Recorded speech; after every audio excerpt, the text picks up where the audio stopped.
तो इस प्रश्न में आपसे पूछ रहे हैं अभी हाल ही में पारंपरिक चिकित्सा पर शंघाई कोऑपरेशन ऑर्गेनाइजेशन के पहले अंतरराष्ट्रीय सम्मेलन और एक्सपो का आयोजन ये कहाँ पे किया गया था? गुवाहाटी में। आपको याद है 2023 में शंघाई कोऑपरेशन ऑर्गेनाइजेशन की अध्यक्षता ये भारत कर रहा है। शंघाई कोऑपरेशन ऑर्गेनाइजेशन, इसका मुख्यालय आपको मिलेगा बीजिंग, चाइना में। और अभी शंघाई कोऑपरेशन ऑर्गेनाइजेशन ने, याद रखना, पहली सांस्कृतिक और पर्यटन राजधानी बनाया वाराणसी को। सो हेलो गाइज, तो ये आपके करंट अफेयर्स की रिवीजन वाली क्लास है।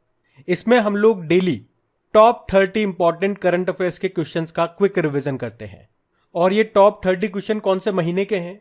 तो जनवरी 2023 से लेके आज तक जितने भी क्वेश्चंस आपने पढ़े हैं, ये उन्हीं में से सेलेक्ट करके इंपॉर्टेंट क्वेश्चन लिए जा रहे हैं। डेली 30 क्वेश्चन हम लोग करते हैं। तो आज का सेशन स्टार्ट करते हैं। फिर बताओ, अभी हाल ही में भारत के स्वास्थ्य मंत्रालय को कौन सा पुरस्कार मिला? तो ये है पोर्टर पुरस्कार। तो केंद्रीय स्वास्थ्य मंत्रालय जो हमारा, इसको कोविड-19 संकट से सफलतापूर्वक मुकाबला करने के लिए ये पोर्टर पुरस्कार 2023 से सम्मानित किया गया। वैसे हमारे स्वास्थ्य मंत्री, हेल्थ मिनिस्टर हैं मनसुख मांडविया। बताओ अभी किसने 76 नंबर की संतोष ट्रॉफी को जीता? तो इसका उत्तर होगा कर्नाटक। ये भी याद रखना, ये संतोष ट्रॉफी का संबंध किससे है? फुटबॉल से है। और इसका फाइनल खेला गया था सऊदी अरब की कैपिटल रियाद में। वहां पे एक किंग फहद इंटरनेशनल स्टेडियम है, वहां पे खेला गया था। कर्नाटक ने जीत लिया। किसे हराया? मेघालय को हराया। तो क्या क्या पॉइंट बताए मैंने आपको? संतोष ट्रॉफी संबंध है फुटबॉल से। इस बार 76 नंबर का संस्करण था। किसने जीता? कर्नाटक ने। किसे हराया? मेघालय को हराया। कहां पे खेला गया था फाइनल? सऊदी अरब में। ये याद रखना। फिर पूछ रहे हैं अभी किसने 2023 PEN Nabokov life time achievement award ये जीता? तो आंसर होगा विनोद कुमार शुक्ला। तो विनोद कुमार शुक्ला ये छत्तीसगढ़ राज्य के वरिष्ठ लेखक और प्रख्यात हिंदी और साहित्यकार हैं ये विनोद कुमार शुक्ला। और अभी साहित्य में उनकी उपलब्धियों के लिए उनको पेन नाबोकोव पुरस्कार मिला है। और वे पहले भारतीय एशियाई मूल के लेखक हैं जिन्हें इस सर्वोच्च सम्मान से सम्मानित किया गया। बाकी आप जानते हो अभी हरि बाल कृष्णन 2023 का मार्कोनी पुरस्कार मिला था इनको। और डॉक्टर महेंद्र कुमार मिश्रा अंतर्राष्ट्रीय मातृभाषा पुरस्कार मिला था। और यह अप्पा साहेब धर्माधिकारी महाराष्ट्र भूषण पुरस्कार मिला था इनको। फिर बताओ अभी मार्च 2023 को पहला भारतीय नौसेना कमांडर सम्मेलन का आयोजन ये किस स्वदेशी पोत पर किया गया था? INS विक्रांत।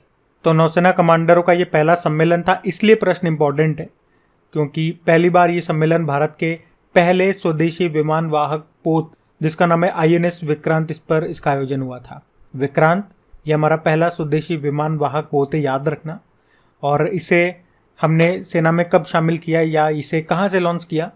तो 2 सितंबर 2022 को कोच्चि से इसको लॉन्च किया था। इसका निर्माण किया कोच्चि शिपयार्ड लिमिटेड ने। और INS विक्रमादित्य ये जो विमान वाहक पोत है ये हमने रशिया से लिया था। और INS अर्नाला ये भारत का पहला पनडुब्बी रोधी जहाज है, एंटी सबमरीन शिप। और INS अरिहंत ये भारत की पहली न्यूक्लियर पनडुब्बी है। तो ये सारे इंपॉर्टेंट नाम मैंने आपको बताए, ये ध्यान रखना। फिर बताओ जूनियर कबड्डी विश्व चैंपियनशिप 2023 का खिताब किसने जीता? तो इसको भारत ने जीता। यहाँ हम किसकी बात कर रहे हैं? जूनियर कबड्डी विश्व चैंपियनशिप 2023 की। कहाँ पे इसका आयोजन हुआ? ईरान के उर्मिया में। और ये पहली बार हुआ जब भारत ने इसको जीता और उप विजेता इसमें ईरान रहा। वैसे आपको बता दूं ये इस बार इसका दूसरा संस्करण ही है। पहला संस्करण इसका 2019 में हुआ था जिसको ईरान ने जीता था और इस बार भारत ने जीत लिया। फिर आपसे पूछ रहे हैं कि अभी हाल ही में किसने 2022 का BBC Indian sports women of the year award जीता? तो आंसर होगा इसका मीराबाई चानू। अब ये प्रश्न भी आपसे आ सकता है कि मीराबाई चानू का संबंध किससे है? तो आंसर होगा ये वेटलिफ्टर है, याद रखना। और अभी इन्होंने 2022 का ये BBC Indian sports women of the year का अवार्ड जीता है। अब आप सोच रहे होंगे, आपने तो कहा था 2023 के जनवरी से लेकर आप करंट अफेयर्स का रिवीजन कराओगे, ये 2022 कहाँ से आ गया? तो मेरे भाई मेरी बहनों ध्यान से सुनो, ये जो पुरस्कार है ना ये पहली बार 2020 में दिया गया था। और जब ये 2020 में दिया गया था तब दिया 2019 के लिए था। ये किसे दिया था? PV सिंधु को, जिनका संबंध बैडमिंटन से है। फिर उसके बाद दूसरी बार ये 2021 में दिया गया किसे? कोनेरू हम्पी को, जिनका संबंध चेस से है, चेस प्लेयर है। और उस समय ये 2020 के लिए दिया गया था। और 2022 में तीसरी बार दिया गया मीराबाई चानू को 2021 के लिए, और अभी फिर 21 के लिए, और अभी फिर से चौथी बार अभी 2023 में दिया गया है ये 2022 के लिए। मतलब आप समझ रहे हो 2023 में ही दिया है, ये 2023 का ही प्रश्न है, लेकिन दिया ये 2022 के लिए गया है। और यहाँ से मैंने आपको समझा भी दिया कि ये चौथी बार दिया जा रहा है और लगातार दूसरी बार ये अवार्ड जीता है मीराबाई चानू ने। और इनके नाम से मैं आपको एक पॉइंट बता दूं कि ओलंपिक के इतिहास में रजत पदक, सिल्वर मेडल जीतने वाली वो पहली भारतीय वेटलिफ्टर है। और कहाँ से हैं ये? मणिपुर से हैं, ये याद रखना। अगला प्रश्न भी इंपॉर्टेंट है कि भारत के नए महालेखा नियंत्रक कौन बने? Controller general of accounts. तो आंसर होगा एस दुबे। और कौन से नंबर के? 28वें नंबर के। जबकि हमारे CAG कैग मतलब कंट्रोलर एंड ऑडिटर जनरल, नियंत्रक व महालेखा परीक्षक कौन है? तो गिरीश चंद्र मुर्मू है। और आपको याद होगा अभी गिरीश चंद्र मुर्मू जी को इंटरनेशनल लेबर ऑर्गेनाइजेशन के बाहरी लेखा परीक्षक, एक्सटर्नल ऑडिटर के रूप में भी चुना गया 2024 से लेकर 2027 तक। ये करंट अफेयर्स का ही प्रश्न है। वैसे नीति आयोग के CEO BVR सुब्रमण्यम बने और भारत के नए drug controller general of India बने राजीव रघुवंशी। फिर बताओ अभी किसे 2022 का BBC Indian para sports women of the year का विजेता चुना गया? तो आंसर होगा भाविनाबेन पटेल को। भाविनाबेन पटेल, और इनका संबंध किस खेल से है? टेबल टेनिस से। और अभी इन्हीं को BBC Indian para sports women of the year 2022 चुना गया है। और इनके अलावा नीतू घनघस, जिनका संबंध बॉक्सिंग से है, अभी उनको BBC emerging Indian sports women of the year 2022 चुना गया। वैसे ये देवेंद्र झाझरिया का नाम बड़ा इंपॉर्टेंट है। ये पैरा जेवलियन थ्रोवर है, भाला फेंकते हैं, और ये पहले भारतीय हैं जिन्होंने पैरालंपिक्स में 2 बार गोल्ड जीता है। और पद्म भूषण अवार्ड पाने वाले पहले पैरा एथलीट भी हैं। ये 2022 में मिला था इनको। और अवनी लखेरा आप जानते होंगे, टोक्यो पैरालंपिक में हमने पढ़ा था, ये पैराशूटर है और टोक्यो पैरालंपिक में गोल्ड जीता था इन्होंने। और इस तरह से पैरालंपिक के इतिहास में गोल्ड जीतने वाली पहली भारतीय महिला ये बनी थी। तो जो पॉइंट यहाँ से इंपॉर्टेंट बनते हैं मैंने आपको सारे रिवाइज कराएं। अभी बढ़ते हैं आगे। फिर बताओ ईरानी ट्रॉफी ये 2022-23 वाली है, इसको किसने जीता? तो आंसर होगा शेष भारत ने। तो पहले तो याद रखना ईरानी ट्रॉफी का संबंध किससे है? क्रिकेट से है। और ये 2022-23 वाली ये इसका 59 नंबर का संस्करण है। इसको शेष भारत ने जीता मध्य प्रदेश को हरा करके। और अब एक प्रश्न मैं आपसे पूछता हूँ, ये हम करंट अफेयर्स में पढ़ चुके हैं एक्चुअली, इसलिए मैं आपसे पूछ रहा हूँ कि अभी 60th नंबर की ईरानी ट्रॉफी, जो कि इसका कौन सा संस्करण था? 2023-24 वाला 60 नंबर का, इसको किसने जीत लिया ये आप बताओ, और किसे हराया ये भी बताओ। अगला प्रश्न है अभी मार्च में फ्रिंजेक्स एक्सरसाइज हुआ था, ये कहाँ पे हुआ था? तो आंसर होगा केरल में। केरल की कैपिटल तिरुवनंतपुरम में फ्रिंजेक्स एक्सरसाइज। और किन किन के बीच हुआ ये? फ्रांस और भारत के बीच में हुआ था। कहाँ पे? केरल के तिरुवनंतपुरम में। फिर आपसे पूछ रहे हैं अभी हाल ही में किसने सौर ऊर्जा में सर्वश्रेष्ठ योगदान के लिए CBIP पुरस्कार 2022 जीता? तो आंसर होगा भेल ने। भेल मतलब भारत हेवी इलेक्ट्रिकल्स लिमिटेड, और CBIP मतलब होता है central board of irrigation and power. तो ये जो CBIP पुरस्कार है ये जल, बिजली और नवीकरणीय ऊर्जा, रिन्यूएबल एनर्जी के क्षेत्र में विकास और उत्कृष्ट योगदान के लिए दिया जाता है, जो इस बार का मिला भेल को। फिर आपसे पूछ रहे हैं अभी RBI ने प्रत्येक नागरिक को डिजिटल भुगतान का उपयोगकर्ता बनाने के लिए कौन सा मिशन शुरू किया? हर पेमेंट डिजिटल। और RBI के वर्तमान में गवर्नर कौन है? शक्तिकांत दास है 25वें नंबर के। और RBI के लोगो से भी प्रश्न बन चुका है एग्जाम में। इसमें कौन सा पेड़ है? ताड़ का पेड़ है, पाम ट्री। और उसके आगे जो जानवर है वो कौन सा है? रॉयल बंगाल टाइगर है। और RBI के पहले जो भारतीय गवर्नर थे उनका नाम CD देशमुख है, और इनके नाम पे अभी महाराष्ट्र में एक रेलवे स्टेशन का नाम भी रखा गया है। और पहले ब्रिटिश गवर्नर कौन थे RBI के? ऑसबॉर्न स्मिथ थे, ये भी ध्यान रखना। अगला प्रश्न है अभी India's struggle for independence Gandhian era नाम की बुक को लिखा किसने? P ज्योतिमणि ने, इन्होंने लिखी है बुक। फिर बताओ अंतर्राष्ट्रीय महिला दिवस कब मनाया गया? 8 मार्च को मनाया गया, इंटरनेशनल वुमेन्स डे। अब आप मुझे बताओ नेशनल वुमेन्स डे कब मनाते हैं और उस दिन किन की जयंती होती है ये भी बताओ। फिर अगला प्रश्न है अभी किस राज्य में अट्टुकल पोंगल उत्सव मनाया गया? तो ये मनाया जाता है केरल में, अट्टुकल पोंगल उत्सव। और आपको बता दूं केरल में आपको सबरीमाला का मंदिर मिलेगा, जहाँ पे कौन सा प्रसिद्ध मेला लगता है या कौन सा प्रसिद्ध त्योहार मनाया जाता है वहां पे? मकर विलक्कू त्योहार। फिर बताओ अभी 23वां राष्ट्रमंडल कानून सम्मेलन, इसका आयोजन ये कहाँ पे किया गया था? गोवा में। फिर बताओ, सेवलॉन इंडिया ने किसे दुनिया का पहला हैंड एम्बेसडर बनाया? तो आंसर होगा सचिन तेंदुलकर को। अब आप लोग मुझे बताओ, अभी 2 कारणों से और सचिन तेंदुलकर का नाम न्यूज में था। 2 नहीं, एक्चुअली 3 कारणों से न्यूज में आया। आप मुझे बताओ किन किन कारण से। डेली करंट अफेयर्स देखते होंगे तो वहां मैंने आपको रिवाइज भी कराया है। अब आपकी बारी है, आप बताओ। फिर बताओ, इंडियाज वैक्सीन ग्रोथ स्टोरी नाम की बुक को किसने लिखा? सज्जन सिंह यादव ने लिखा। आप जानते हो संजीव सान्याल, इन्होंने अभी रिवॉल्यूशनरीज नाम की बुक लिखी थी और इसको लॉन्च किया था हमारे गृह मंत्री अमित शाह ने। और किरण बेदी ने लिखी थी फियरलेस गवर्नेंस, जबकि शशि थरूर ने लिखी अंबेडकर अ लाइफ। फिर बताओ, अभी मेघालय के नए मुख्यमंत्री जो बने कॉनराड संगमा, इनका संबंध किस राजनीतिक दल से है? तो आंसर होगा नेशनल पीपुल्स पार्टी। तो जो कॉनराड संगमा है ये वापस से दूसरी बार मेघालय के मुख्यमंत्री बने थे, अभी 13वें नंबर के। अगला प्रश्न है, कतर के नए प्रधानमंत्री कौन बने? बताओ। शेख मोहम्मद बने।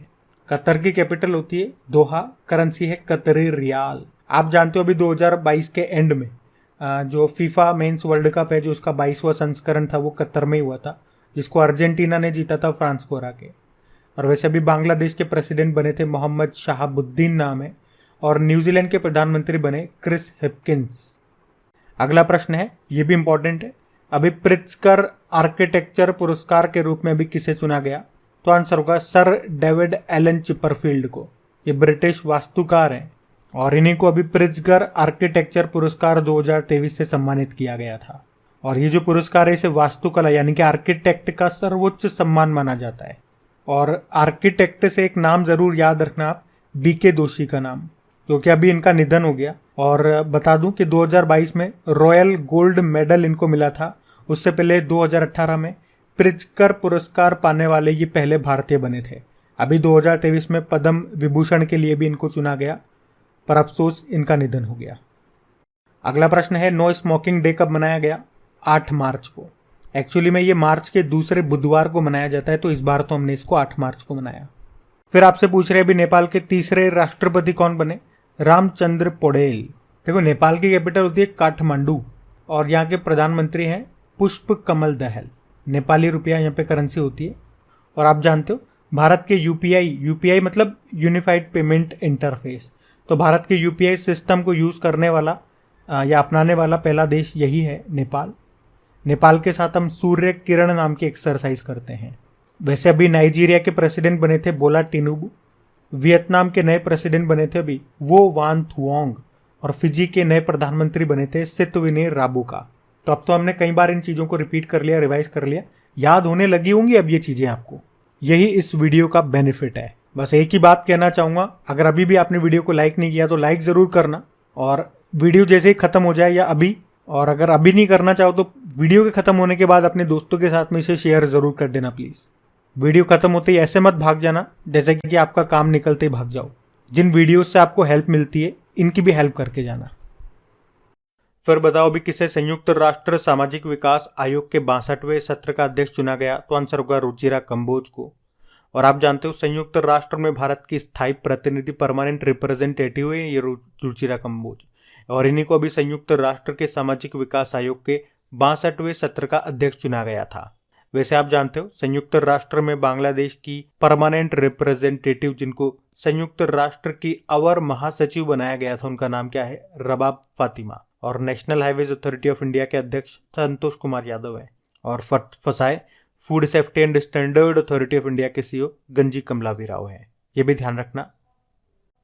फिर बताओ, अभी फरवरी में ही डस्ट लेक एक्सरसाइज का आयोजन कहाँ पे हुआ था? तो आंसर होगा पिथौरागढ़ में। अब पहला प्रश्न तो ये कि डस्ट लेक एक्सरसाइज किन के बीच होता है? भारत और उज्बेकिस्तान के बीच में।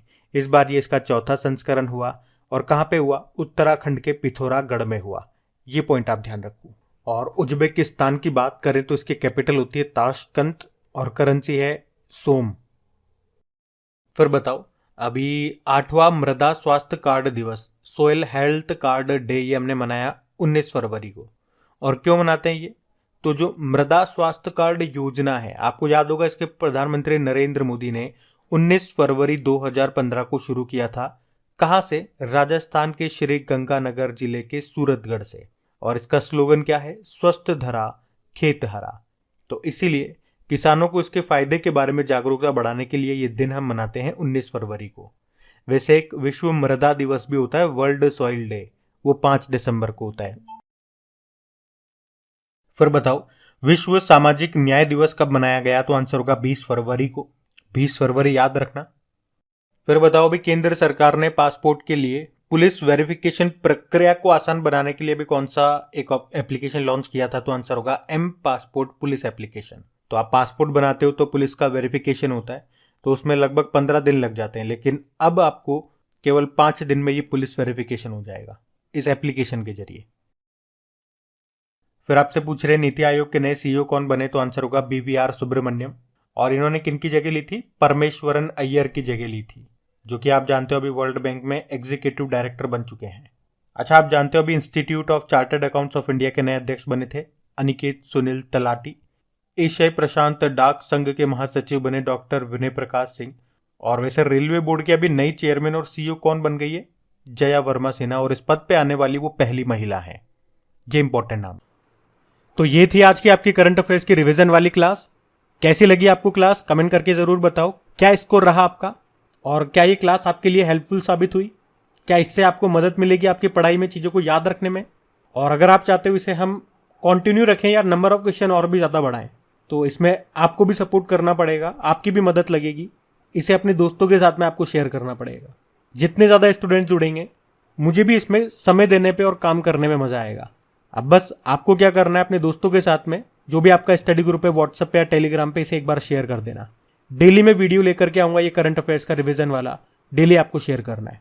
बाकी क्विज भी आप लगाते रहें आपकी क्रिक एग्जाम एप्लीकेशन में, हर तरह की वहाँ आपको क्विज मिलेगी, स्टैटिक भी, करंट अफेयर्स वाले भी। लिंक नीचे डिस्क्रिप्शन बॉक्स में है। तो बस आज के लिए थैंक यू।